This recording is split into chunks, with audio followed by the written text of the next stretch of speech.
كلمتان حبيبتان إلى الرحمن خفيفتان. هل إليك 960 حديث وعن عمرو بن شعيب عن أبيه عن جده رضي الله عنه قال قال رسول الله صلى الله عليه وسلم بعد Peygamber aleyhissalatu vesselam ettiği hadis var. Er-rakibu şeytan diye. Bir adam yola çıkan şeytandır diye. Var-rakibani şeytanani diye. İki adam yola çıkan, iki adam çıksa da ikisi de şeytandır diye. Ve-selâsatu rakbuni üç adam olsa şuar etmeyerek gruplara baytık diyor. Ne bir şey yola çıkan. Hani bu şeytan değil, gerçi şeytan değil, manatı insan. Hal hadisin tutkuyla manasını anlamıyor. Onun manası bir adam olsa da şuar şeytan yoldaşlığı değil. İki adam olsa da şuarda şeytan yoldaşlığı değil, şu anda aldatma oluyor.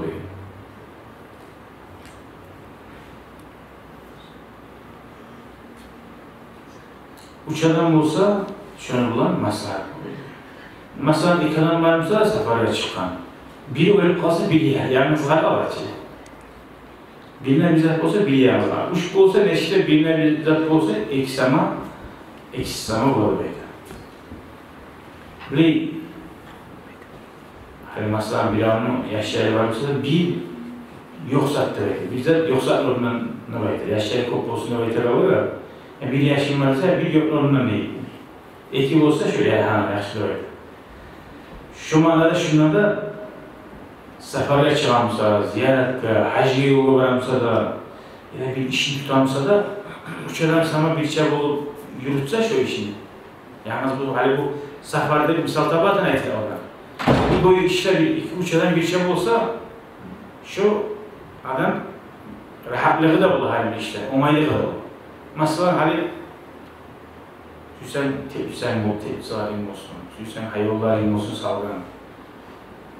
Bir olan bir şey etsin, hani bir ayet bu arada ortak sakı düşsün diye. Dinimiz de ayet. İlk alan bir şey etken işte Allah barakat taydırmaz. Birbirine hıyanet aldatıp uyması Allah barakat sahiptir. Hani şöyle yoldaşın etse seni o işin getirip olsan, barak olsan, başka bir halili alet olsa. Bir işin yalnız uzun boynuna tutamırsan, boynunu algamsan. Sen bu yakka aylanıp durmaysan, daha sıkı karak durmaysan, bir dakika zamanın yok şu an belli alma gereksin. Görüyor musun?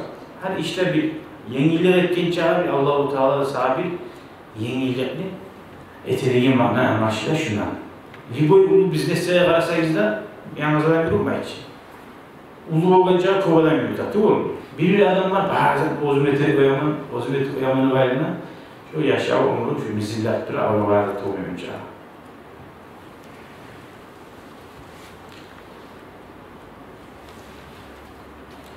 Bu dinimiz bundan anlaşılır. Dinimiz bolganca adamdan splasyon nasıl var? Biri olan bolmakni dinimiz yani dinleyim ulan.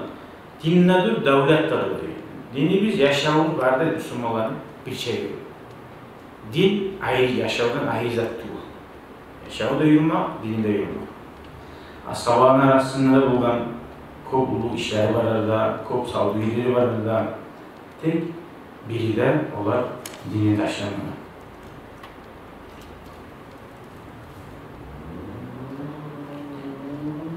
Hadi şu bir hadislerini okumasak mesela. Şu izah etmeye de yüreğe güzel gelmiyor ama değil mi? Ben bir de yalnız gittim, ne kadar getirsem maskara açılır. Çok, bir daha adamla ne yapacak çoğaltırayım diye. Ziyaretlere varam sonra, hayda varam sonra, ne iş etmem sonra şu hadisede anlaşıldı. Göz yumup, korkmayı, inşallah barakat bulur diye zaman etsin, barakat bulur.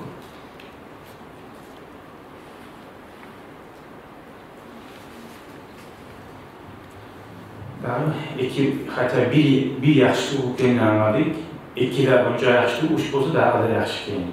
Hani işte, safara çıkmazının yoktur. Hani bu hadiske arayız. Hani üç mana anladık yaşlı keyin. uçadan çıkamsak da, daha kolay çıkamsak da, halini ara bizde çıktınca aldın safarga. Etilmek iş, yüzyıllarda etilmiyor Allah. Safarga gittiktir, getir uğrağa masana 5-6 adam, onadan. Ara bizde birisi de ulu, ha sen istersen de etilmiyor. Gol biraz, doğru. Şu sunlar yorulmuyor. Bana bizim uğrağa masana çıkar, onadan 5 adam yoga çekti. Ama biz Peygamber Aleyhisselatü Vesselam sünnetini yürütüp çıksak inşallah yolumuzda Allah-u Teala yolumuzu uğraştırmakta bulma sebep olur.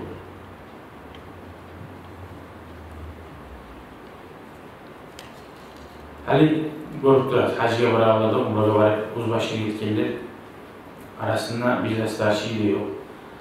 Ondan da başka tutarken starşi diyor, uzbaşına gitkenler var, yartı yoldan kayıtlılar oldu kompa. Niye? Ulan altınları yol açıp yürüyen adam yok idi. Uzbaşına gitkenler. Ama yol açıyorlar, ondan mesela her yerde sözleri de var.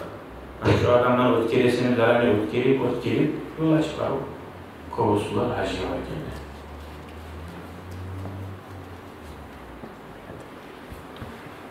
Ama şuraya etmeyi uzbaşına gitkenler ayıklılarda oldu kovusu.